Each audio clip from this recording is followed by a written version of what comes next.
You remember the rent is too damn high guy? That was 10 years ago, and guess what? Rents are higher. Yes, if you live in New York City, you are one of 7 in 10 people that rent.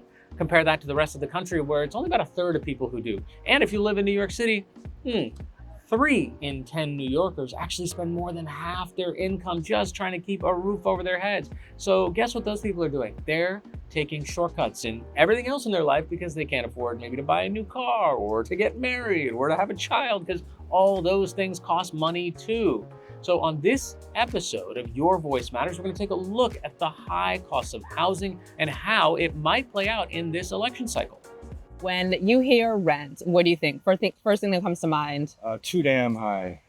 When I mentioned rent, your eyebrow went up.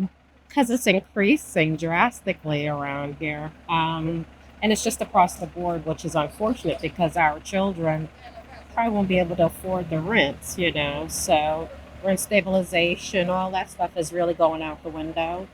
Our children are paying almost $2,000 for a 1-bedroom, and they're just coming into the workforce. Right. It's not going to work.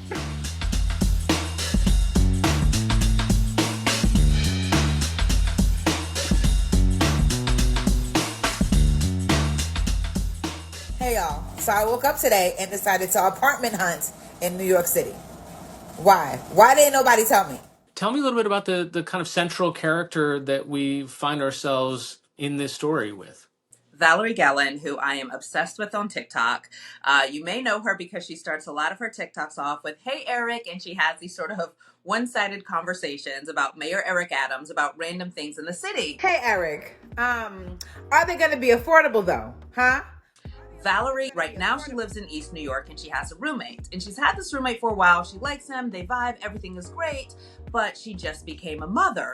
I can't just breastfeed on my couch because he might walk in or he might come out of his room. Valerie is from Brooklyn. Old Flatbush, not New Flatbush. What's the difference between Old Flatbush and New Flatbush?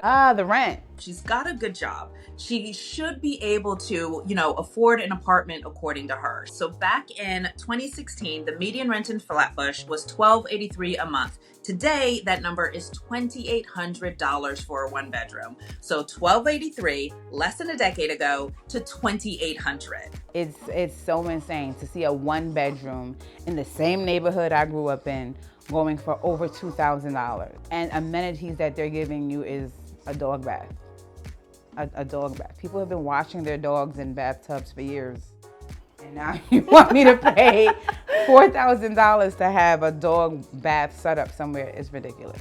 Jokes aside, more than half of New York City households are rent burdened. It's no surprise a recent Siena poll found housing a top issue for New Yorkers in the 2024 election. One thing I've heard of people saying they have to move. They can't raise their kids here because I have of a lot of friends who've left. They're starting out with their families. They may have one child, but then let's say it's school starts, So you got school, rent, supplies for books, clothing, food, all these things matter. So when you look at their rent, they can't afford it. So they're leaving the city, going to Connecticut, going south, some are moving in with family members or, so it's becoming harder, to survive in New York City now. So if you're on Twitter, you are probably very familiar with Tenants' rights attorney, Leah Goodridge. She is also on the city's Planning Commission, and she used to be on the city's Rent Guidelines Board. If housing and affordable housing is a top issue for someone, what should they be looking at? As they're looking at these two candidates, what are some of the things they should be thinking about? So the first thing that they should look at is what that candidate stance is on rent control. If you want someone who is going to defend rent stabilization and put people in place who will defend it if there are lawsuits and protect it. So rent control and rent stabilization is one example.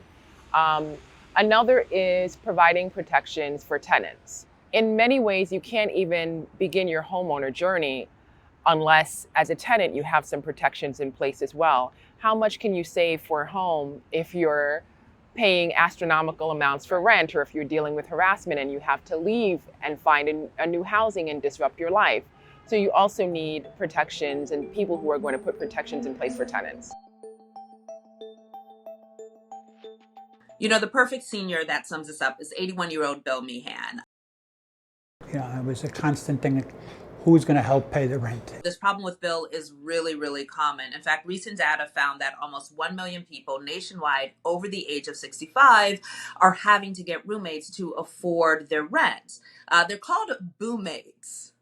It became to the point that it was every month, it was really just tension, unbelievable tension. And so luckily for Bill, he got this opportunity that a lot of seniors unfortunately don't get. But Stonewall House, which is a LGBTQ affirming affordable housing project for seniors, Stonewall House had a lottery. He applied to the lottery and he won. And when he applied to this lottery, his rent went down from $1,900 a month to like $642. We shouldn't have to rely on lotteries for specific groups of our population to make life affordable, right? I mean, were there other types of challenges that Bill faced just because of who he is? Yeah, in fact, the way that we met Bill was some previous reporting I did at Epicenter NYC, where we covered the way that some of the housing challenges that elderly LGBTQ folks have. So, for example, in a lot of retirement homes, they may face homophobia or transphobia, which actually pushes a lot of people back into the closet. One thing that I found incredibly interesting is the ways in which housing insecurity can also impact voting. It is not anything that I would have ever thought about, but when we met Cea Weaver, who is from Housing Justice for All, she brought up a study that sort of highlighted the ways that in the 2016 election, that study found that a 1% decrease in evictions would have led to a nearly 3% increase in voter turnout. When people are housing insecure, they're often moving from place to place. And that means that maybe you move in between elections and you maybe don't get to register to vote at the next location. What we've seen actually over the years, and people who have studied this, a new study out of Princeton of the 2016 election, saw that evictions are strongly correlated with a decrease in renter turnout. Because if you think about it, let's say you're evicted or you're couch surfing, all of these things that housing insecure people do. You might not get a chance to change your address. You might not get a chance to go back to whatever your polling location was. So we really see the ways in which housing not just impacts our ability to vote, but it also impacts every aspect of our life, including being able to have a place to raise your child or being able to find a place where you can age in dignity while also being authentically yourself. Over the years, the government has intervened in moments of economic crisis and moments where inflation is quite high, for example, to regulate the price of gasoline and make sure that consumers are not paying more at the pump for gas. They've done the same thing when it comes to things that are needed for perceived health reasons. So they've done that for milk. Housing is a necessity the same way those other consumer goods are. And that means that when necessary, and it is necessary here in New York, the government is well within their rights to step in and regulate what cost increases are going to be in rent. Okay, so what do we know about Bill and Valerie, and what are they planning to do this election? Bill is very active, as you can see from some of the awards and whatnot on his wall, some of these community recognitions.